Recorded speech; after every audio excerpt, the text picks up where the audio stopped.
Genesis 25 and 21. And Isaac entreated the Lord Yahweh for his wife, because she was barren, and the Lord was entreated of him, and Rebekah his wife conceived. I want to give all praise, glory, and honor to Yahweh, Bahashim, Yahweh Shai, Bahashim, Rakakwadash, and double honors to the apostles and elders of Great Millstone for teaching this truth according to the Bible. Today I want to talk about the reason why Esau hates Jacob. Why do the Edomites have such a perpetual hatred for the Israelites? Where did this all begin? Why does Esau continue to insist on enslaving, oppressing, destroying, killing, accusing his own brother, Jacob? Well, we can take it back to Genesis 25 and read verses 21 through 23. And it says, and Isaac entreated the Lord Yahweh for his wife, because she was barren. And the Lord Yahweh was entreated of him, and Rebekah his wife conceived. And the children struggled together within her. And this is really the start. This is really the start of the rivalry, the perpetual hatred between the two peoples. It says the children struggled together within her, meaning they were fighting in the womb. See, this whole Jacob and Esau story started before they were even born. It started in the womb when they were fighting together. And why were they fighting? Because if you can receive it, this is just the reincarnation of Cain and Abel. Back in the ancient days, Cain slew his brother Abel. And we know that Esau is just the reincarnation of Cain back in the flesh. It says, verse 22, and the children struggled together within her. And she said, if it be so, why am I thus? She didn't know why they were fighting in her own womb. She could probably feel them tussling and rolling around and throwing punches and kicks and all that in the womb. Had to be painful for her to go through that pregnancy like that. And she went to inquire of the Lord.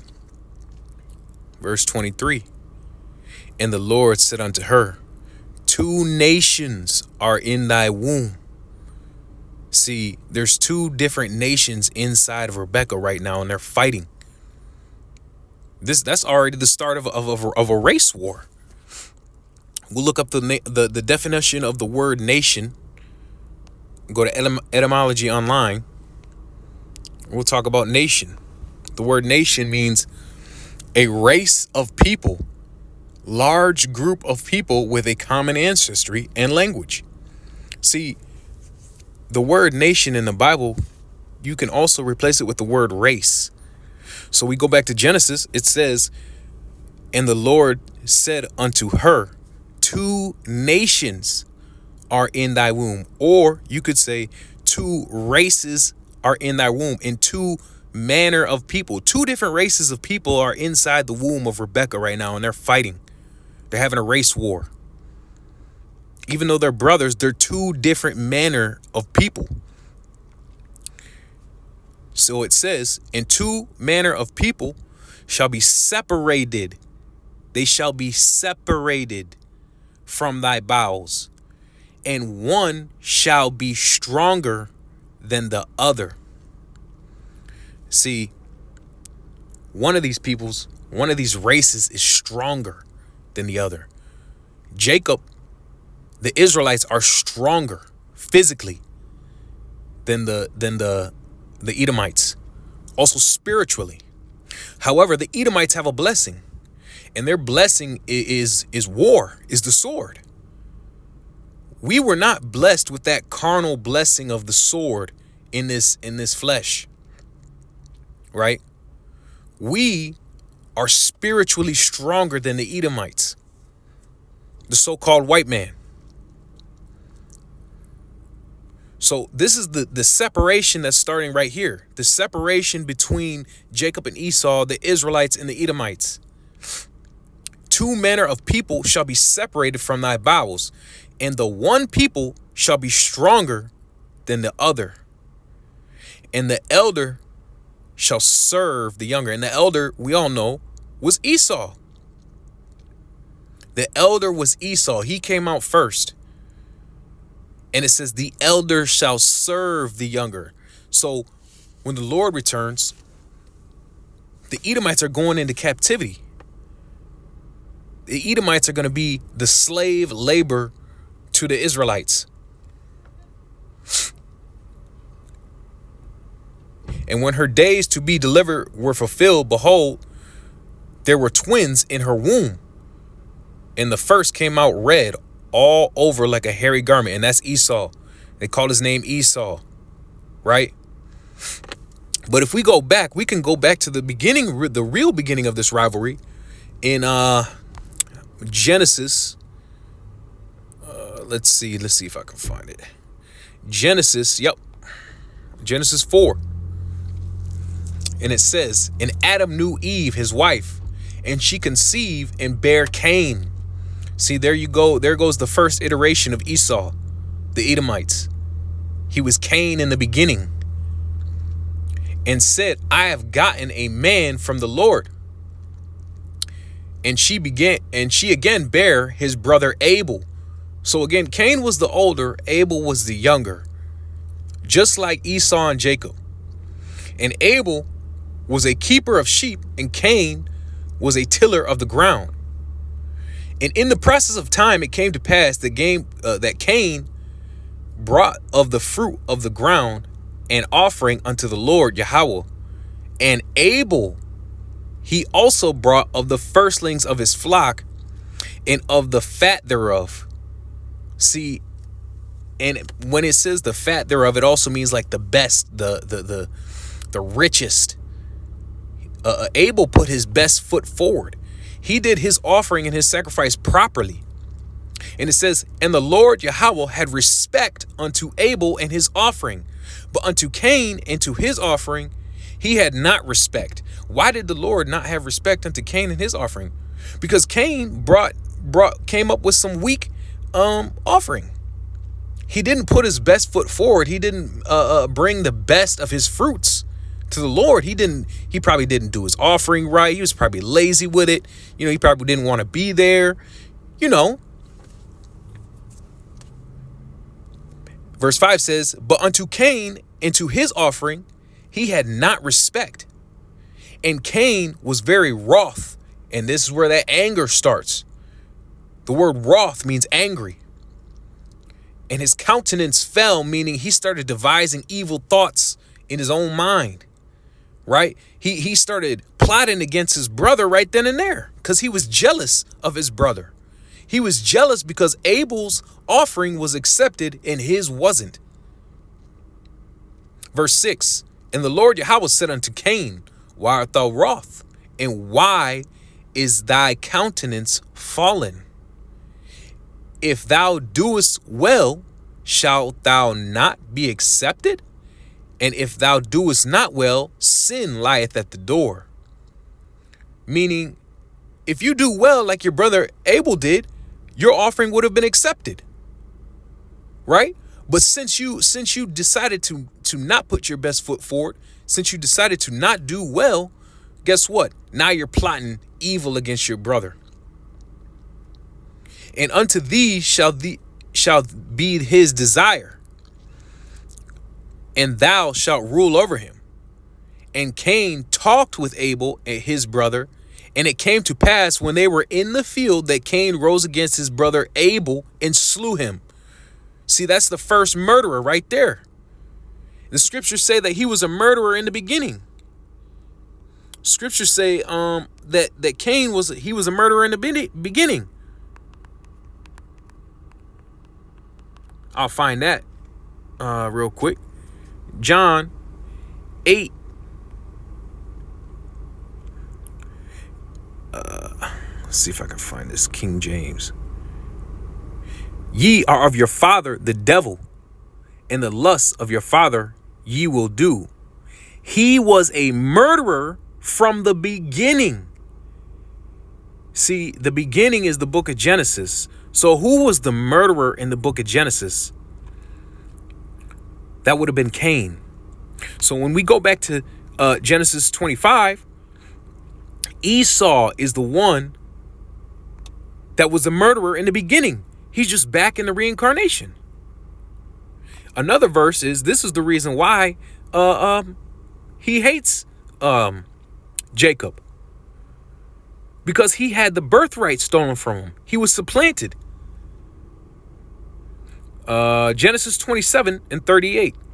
And Esau said to his father, hast thou but one blessing, my father?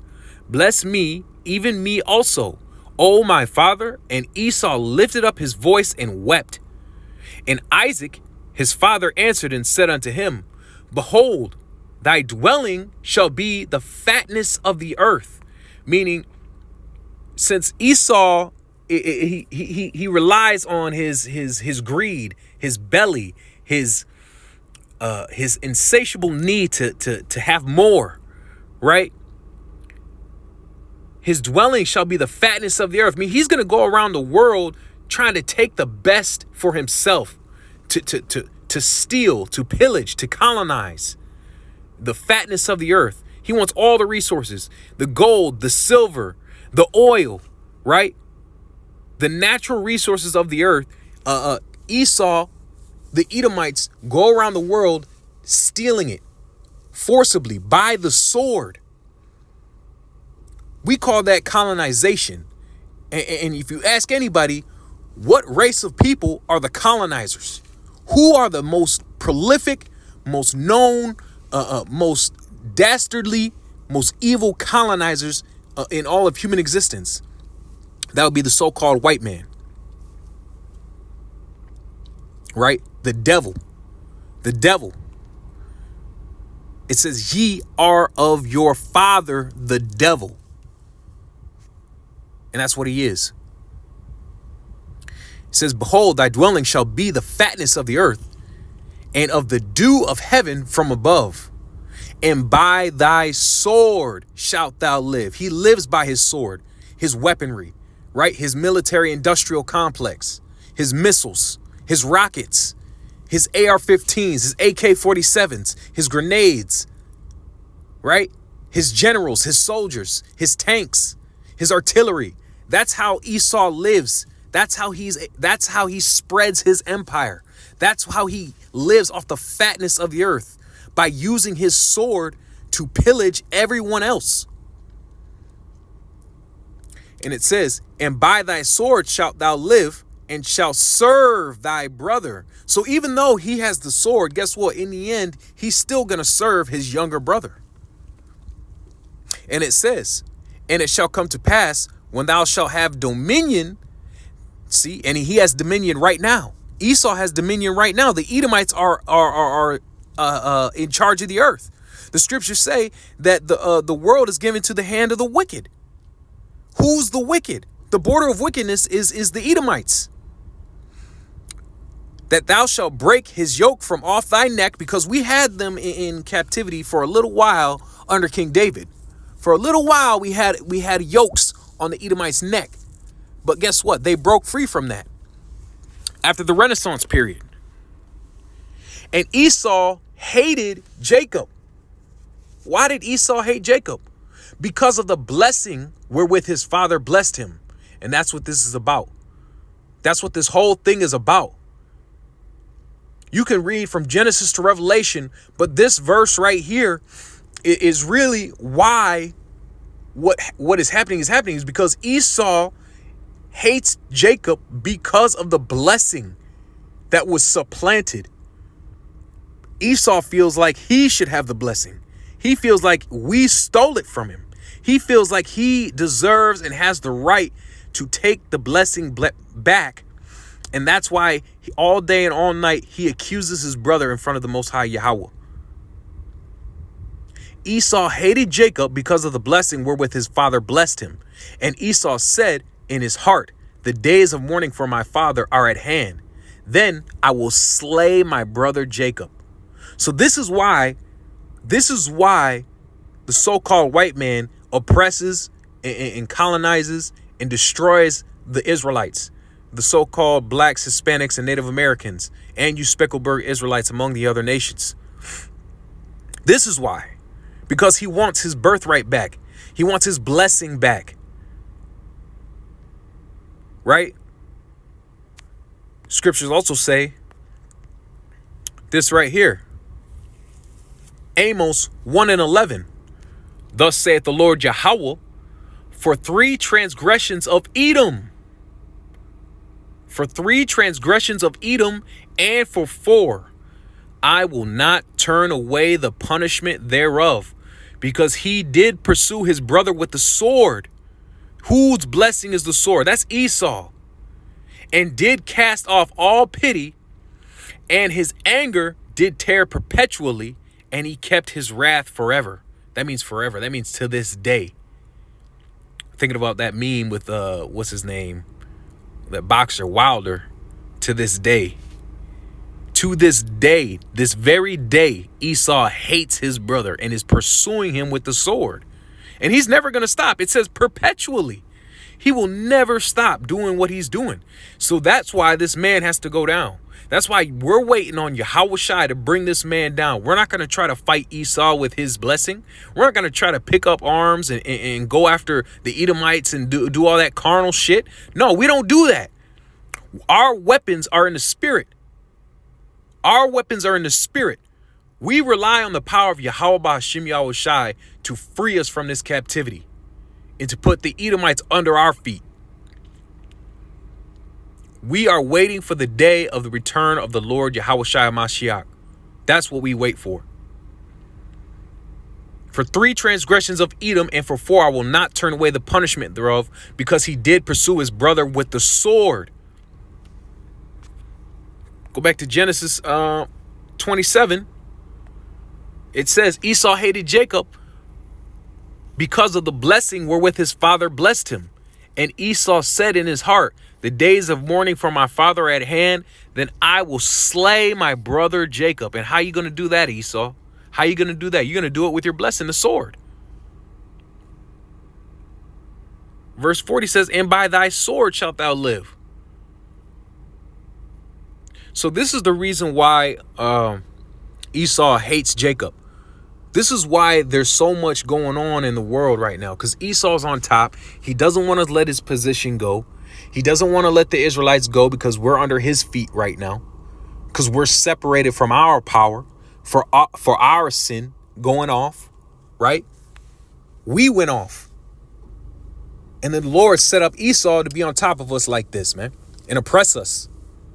He allowed Esau to pursue us with the sword because of what we did, our ancestors, and what we did in our past lives.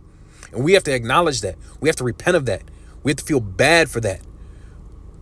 We have to want nothing more than to make it right with the Most High, Yahweh, and his son, Yahweh Shai. The Most High Yahweh sent his son down as the sacrifice, right? The sacrificial lamb. He took our spot. The least we can do is repent and turn back to him. So this is the reason why Esau hates his brother. And this is the reason why everything that's happening is going to happen. It's going to be Esau going after his brother during Jacob's trouble. You better rely on the Lord during that time, because if the Lord is not with you, it's over with. It's over with. So we'll end it there. I want to give all praise, glory, and honor to Yahweh, Ba'Hashem, Yahweh Shai, Ba'Hashem Rakakwadash. Shalom.